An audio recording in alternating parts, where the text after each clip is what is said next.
today we're going to be testing our new little wheels, and these have got little pressure washers, so oh god, I'm going to need a bit of a lift kit for it, but up here would be good, but we'll just see how it goes. We might put it on the Corolla and see how it works.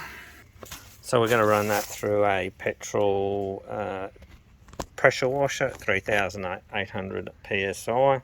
This is just a cheap one, but I have bought very expensive hydraulic hose for it because that's what tends to screw up on them.